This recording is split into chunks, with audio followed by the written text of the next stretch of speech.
नमस्कार, मैं नेहा सिंह और आप देख रहे हैं नेशन 24 न्यूज। और अब बात करते हैं उत्तराखंड की।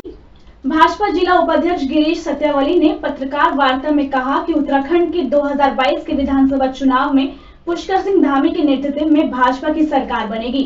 पुष्कर सिंह धामी प्रदेश के युवा मुख्यमंत्री वर्ग होने के कारण प्रदेश का पूरा युवा संगठन मुख्यमंत्री धामी के साथ है। भारतीय जनता पार्टी को 2022 में फिर यहाँ पर देखना चाहूँगा, क्योंकि पब्लिक का मन जो है पुष्कर सिंह धामी जी एक युवा वर्ग के मुख्यमंत्री होने के कारण पूरा युवा संगठन भी उनके साथ है।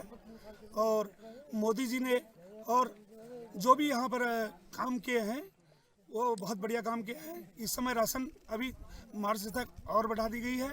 गरीबी को हित में बहुत बढ़िया काम कर रहे हैं। इसलिए 2022 में सुनिश्चित ही उत्तराखंड में पुष्कर सिंह धामी की पुनः सरकार बनेगी और 60 पार करेगी। अल्मोड़ा जिले के सल्ट विधायक महेश जीना ने 2 मोटर मार्गों का भूमि पूजन किया। रोड का निर्माण कार्य लोक निर्माण विभाग के द्वारा किया जा रहा है। इस मोटर मार्गों के बनने से ग्राम सोली, डडरिया, टराक के गांव के ग्रामीणों को मोटर मार्ग का लाभ मिलेगा। मोटर मार्ग के भूमि पूजन पर ग्रामीणों ने विधायक महेश जीना का आभार व्यक्त किया। वहीं सल्ट विधायक महेश जीना ने मुख्यमंत्री पुष्कर सिंह धामी का आभार व्यक्त किया। हमने एक 2 रोडों का उद्घाटन किया है, जिसमें से एक हमारी तराड़ी से डबरा शशिखाल तक है, दूसरी तराड़ से जाग तक 2 रोडों का अभी शुभारंभ किया गया है। और ये हमारे माननीय मुख्यमंत्री पुष्कर धामी जी के द्वारा इन दोनों रोडों की स्वीकृति दी गई है और सल्ट के विकास में हम लोग अग्रसर हैं। इसी प्रकार अभी और भी बहुत सी रोडें हमारे सल्ट में माननीय मुख्यमंत्री जी के सहयोग से कटने जा रही हैं। और ये सब सुरेंद्र जीना जी के सपनों को पूरा करने के लिए, मेरे हाथ मजबूत करने के लिए मैं पुष्कर धामी जी का दिल से आभार प्रकट करता हूँ। Uttarakhand martial art games committee के वरिष्ठ खिलाड़ी नीलेश जोशी का विश्व मुए थाई चैंपियनशिप 2021 थाईलैंड के लिए रवाना होने पर उपनेता सदन और विधायक रानीखेत करण मेहरा ने अपने आवास पर भव्य स्वागत किया। उन्होंने नीलेश को शॉल पहनाकर और नगद पुरस्कार देकर सम्मानित भी किया और सभी को इस खुशी पर मिठाइयां बांटी। खेल प्रेमियों के साथ रानीखेत के होनहार खिलाड़ी नीलेश का स्वागत करते हुए विधायक करण मेहरा ने कहा कि नीलेश ने विश्व चैंपियनशिप थाईलैंड के लिए भारतीय टीम में स्थान पाकर उत्तराखंड के साथ साथ रानीखेत को भी गौरवान्वित किया है।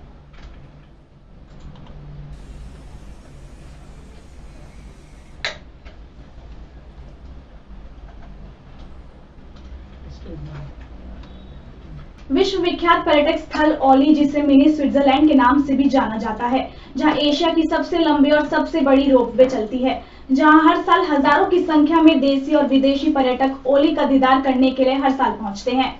जी हां, हम बात कर रहे हैं चमोली जिले के एक ऐसे पर्यटक स्थल की जो पर्यटक स्थल 12 महीने पर्यटकों के लिए खुला रहता है।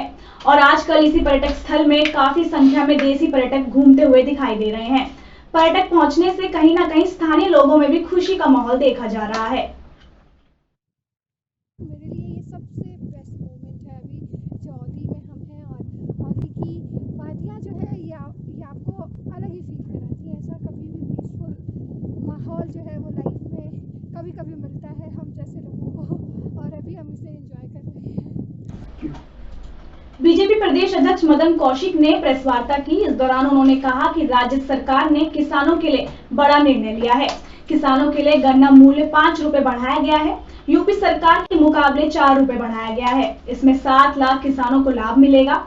वहीं उन्होंने सरकार और मुख्यमंत्री को देवस्थानम बोर्ड को भंग करने की बधाई भी दी।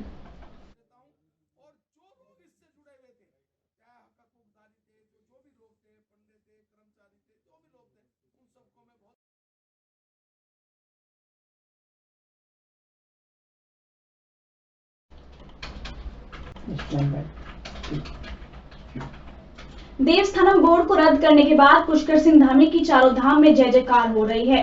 तीर्थ पुरोहितों में भी खुशी की लहर है। तो वहीं 2 साल से चल रहे लंबे विवाद पर आज विराम लग चुका है। चारों धामों की जय। भारतीय लोकतंत्र के इतिहास में बहुत कम घटनाएं ऐसी होंगी कि जब किसी निर्वाचित सरकार ने, जिस सरकार ने ध्वनिमत से पहले कैबिनेट से, उसके बाद जो है विधानसभा से जिस एक्ट को पारित किया हो, और वही सरकार जो है अपने बनाए एक्ट को वापस लेती है, तो निश्चित रूप से भारतीय लोकतंत्र के इतिहास की तो यह अनोखी घटना है ही है। इसके अलावा मैं चारों धामों की तीर्थ पुरोहितों की ओर से जो ये 735 दिन से लगातार धरना प्रदर्शन चल रहा था, उस सब के कारण ही सरकार को जो है हमारी भावनाओं को समझना पड़ा और वापस लेना पड़ा। ओम नमः शिवाय, जय केदार, जय चारधाम।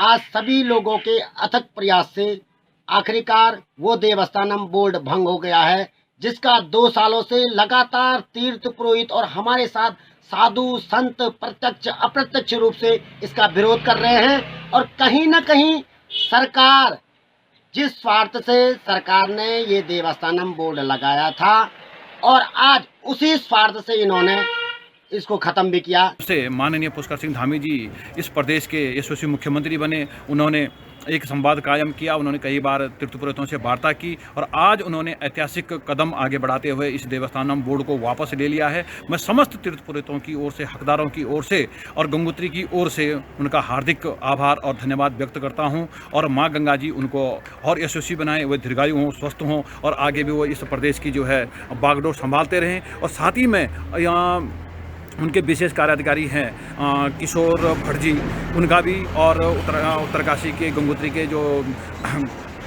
वरिष्ठ नेता हैं सुरतराम नौटियाल जी, उन्होंने हमारा भी कदम कदम पर साथ दिया। कई बार उन्होंने हमारी विभिन्न नेताओं से मुलाकात कराई, उसके लिए मैं उनका हार्दिक आभार और धन्यवाद व्यक्त करता हूँ।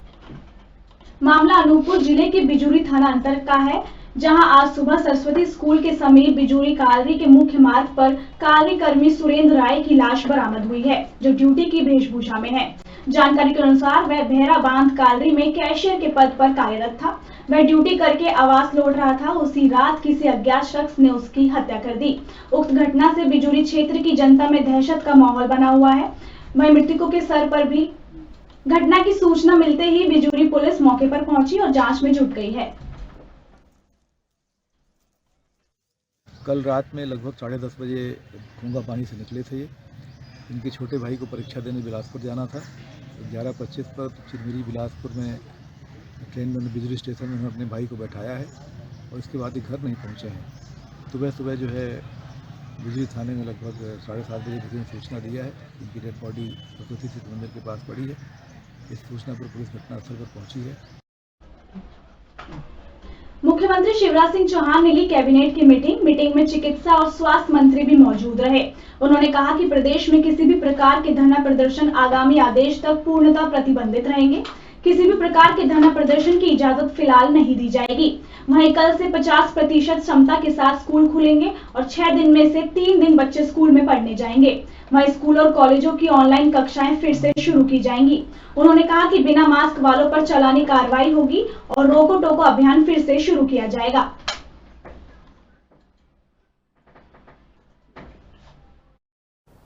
कलेक्टर एसपी हो या कमिश्नर आईजी हो,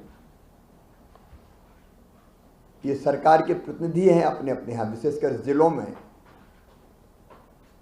और उनके काम पर ही निर्भर है जनता को सुशासन देना और सरकार की योजनाओं को नीचे तक पहुंचाना। सरकार के प्रतिनिधि यानी सीधे सीएम के प्रतिनिधि भी हैं, इसलिए उनके हर काम का, अच्छे काम का अच्छा असर होता है, लेकिन अगर कहीं ढिलाई रहती है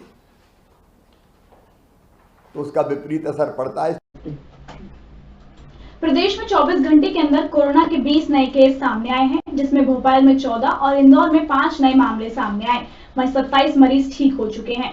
कांग्रेस की ओर से 65,000 बूथों पर युवा कांग्रेस नियुक्त करने पर गृह मंत्री नरोत्तम मिश्रा ने पलटवार किया है। उनके नेताओं ने प्रारंभ में वैक्सीन के बारे में इतने भ्रम फैलाए थे कि वैक्सीन लगवाओगे तो नपुंसक हो जाओगे, वैक्सीन में चर्बी मिली हुई है, ये वैक्सीन भाजपा की वैक्सीन, और जितने भी उनके तथाकथित सहयोगी दल हैं उन सबने भी यही कहा। और हमने उस समय कहा था कि ये कोरोना की वैक्सीन है, भाजपा की वैक्सीन नहीं है। भाजपा की वैक्सीन तो 2024 में लगेगी, 5 साल तक असर रहे।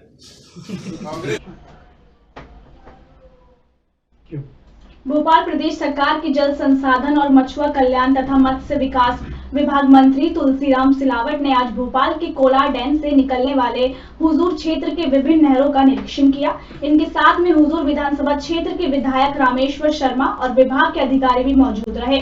निरीक्षण के दौरान सिलावट ने कहा कि वे भविष्य में इन नहरों को पाइपलाइन में बदलने की योजना की तैयारियों पर काम कर रहे हैं, जिससे यहां से पानी सप्लाई के साथ साथ सड़क निर्माण भी कराया जा सके। उन्होंने कहा कि नहरों पर जहां जहां पुल की आवश्यकता है वहां पर पुल निर्माण का प्रस्ताव भेजकर इसका निर्माण कराया जाए। उन्होंने जल्द से जल्द प्रदेश के सभी नहरों को अतिक्रमण मुक्त और साफ सफाई करने के निर्देश भी दिए। हमारे लोकप्रिय विधायक शर्मा जी, रामेश्वर जी मेरे साथ थे। उनकी विधानसभा में आता है, मैंने अवलोकन किया है और मैंने सारे अधिकारी को पूरे मध्य प्रदेश में निर्देश दिए हैं कि नहरों के साथ हमारे तालाबों पे जो भी अतिक्रमण है उसको अतिक्रमण मुक्त किया जाए, गहरीकरण किया जाए, सौंदीकरण किया जाए और सुरक्षा की दृष्टि से पूरा सुरक्षा का भी ध्यान रखा जाए। इसी उद्देश्य को लेकर मेरा आज ये नहरों का अवलोकन है। मध्य प्रदेश कांग्रेस कमेटी के प्रदेश सचिव राकेश सिंह यादव ने मंत्री कमल पटेल के बयान पर पलटवार करते हुए कहा कि मंत्री कमल पटेल ने मुख्यमंत्री शिवराज सिंह की तुलना टांटिया मामा से की है। टंटिया मामा भी कन्याओं का विवाह कराते थे, हमारे मामा भी कन्याओं का विवाह कराते हैं। टंटिया मामा भी बड़े लोगों को लूट कर गरीबों में बांटते थे। हमारा मामा लूट नहीं रहा, लेकिन जो टैक्स लगाते वो बड़े लोगों पर लगाते और गरीबों में बांटते। समानता है। तो एक तरह से ये कह ले कि टंटिया मामा का पुनर्जन्म शिवराज सिंह चौहान के रूप में, मुख्यमंत्री के रूप में हुआ है। टंटिया मामा ने अंग्रेजों ने जो धनराशि, जो टैक्स लूटा था भारतीय प्रदेश की जनता से, उसको वापस लेके उनसे छीनकर वापस जनता में बांटा था टंटिया मामा ने। वो अपने आप में एक राष्ट्रवादी थे। लेकिन दूसरी ओर शिवराज मामा, जो अपने आप को मामा कहलाते हैं, वो कलयुग के मामा हैं। ये प्रदेश की जनता से ही टैक्स और लूटा पार्टी करते हैं और ले जाके भारतीय जनता पार्टी के नेताओं में बांटते हैं।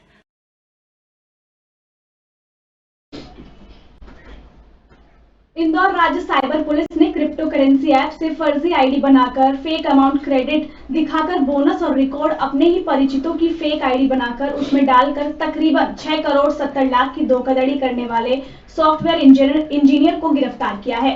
दरअसल इंदौर के विजयनगर क्षेत्र के no boards technology private limited के पीयूष सिंह ने साइबर सेल में आकर शिकायत की थी कि उन्होंने जापान के उनके एक क्लाइंट के लिए उन्होंने क्रिप्टो करेंसी एप्लीकेशन बनाई थी। इस एप्लीकेशन में इन्वेस्टमेंट करने के बाद कंपनी बोनस और रिवॉर्ड ई वॉलेट में ट्रांसफर करते थे। विजयनगर स्थित सॉफ्टवेयर कंपनी से ही जुड़े संदीप गोस्वामी को इस मामले में पुलिस ने गिरफ्तार किया है। इसी ऐप के जो डेवलपमेंट हुआ था उसके दौरान एक डेवलपर था संदीप गोस्वामी, उसके द्वारा इस ऐप में सेंध लगाकर और फिक्टिशियस यूजर्स यानी फर्जी यूजर्स बनाकर और वो जो रिवॉर्ड के रूप में जो क्रिप्टो मिलती थी उसको बिटकॉइन में कन्वर्ट करके फिर भारत की एक क्रिप्टो एक्सचेंज है वजीरेक्स, वहां पर उसने वॉलेट्स क्रिएट किए और वहां पर ये बिटकॉइन ट्रांसफर किए। इस तरीके से उसने वो अवैध लाभ कमाया। जबलपुर पीजी नीट काउंसलिंग में लगातार हो रही देरी को लेकर आज देश भर के जूनियर डॉक्टरों ने काम बंद कर हड़ताल कर दी है। इस दौरान जूनियर डॉक्टर सिर्फ इमरजेंसी सेवाएं ही देंगे, जबकि वार्ड, ओपीडी और ऑपरेशन थिएटर की स्वास्थ्य व्यवस्था जूनियर डॉक्टर के द्वारा प्रभावित रहेगी। मध्य प्रदेश के नेताजी सुभाष चंद्र बोस में भी पदस्थ जूनियर डॉक्टर आज काम बंद हड़ताल पर हैं। हम आपको बता दें कि जबलपुर में मेडिकल कॉलेज में 300 से ज्यादा जूनियर डॉक्टर पदस्थ हैं। उनका कहना है कि MD-MS का सत्र हर साल 1 जून से शुरू होता है। इस वर्ष कोरोना की वजह से पहले तो परीक्षा में देरी हुई और उसके बाद फिर काउंसलिंग में देरी से दाखिले नहीं हो पाए। आरक्षण के मुद्दे पर सुप्रीम कोर्ट में मामला विचाराधीन है। जूनियर डॉक्टरों का कहना है कि सुप्रीम कोर्ट ने सरकार को 4 हफ्ते में जवाब पेश करने को कहा है। जूनियर डॉक्टरों की मांग है कि सरकार जल्द जवाब दे, जिससे मामले का निस्तारण हो सके। मांगे हमारी जायज़ सी है, ज़्यादा कुछ मांग नहीं रहे। सुप्रीम कोर्ट के द्वारा नीट पीजी जो काउंसलिंग थी उसको डिले कराया जा रहा है। काउंसलिंग का जो निर्णय जो जिस मांग पे लिया जाया था उसके लिए हम 6 महीने से इंतजार कर, अभी तक उनका कोई डिसीजन। हेल्थ केयर सेक्टर भी अफेक्ट हो रहा है इस चीज़ को लेके, बाकी पेशेंट को भी उतनी ही कठिनाई और दिक्कतें आ रही हैं इस वजह से। तो हमारी सरकार से यही मांग है कि सुप्रीम कोर्ट से भी यही मांग है कि अपना डिसीजन जो है थोड़ा जल्दी करें। जो 1-1 महीने के आप डेट देते जा रहे हैं वो गाजियाबाद उत्तराखंड में आज Bharatiya Janata party tractor rally निकाल रही है। इस रैली के चलते आम आदमी परेशानी में फंस गया है। कई किलोमीटर लंबा जाम लग गया है। स्कूल बस भी इस जाम में फंसी दिख रही है। आम लोगों का कहना है कि कोई पॉलिटिकल पार्टी कार्यक्रम करे तो ऐसा करे जिसमें आम लोगों को परेशानी ना हो। तकरीबन 2 घंटे से लोग जाम में फंसे हुए हैं। जाम की ये लंबी तस्वीर आप देख सकते हैं जो गाजियाबाद के पुराने बस अड्डे से लगी हुई है।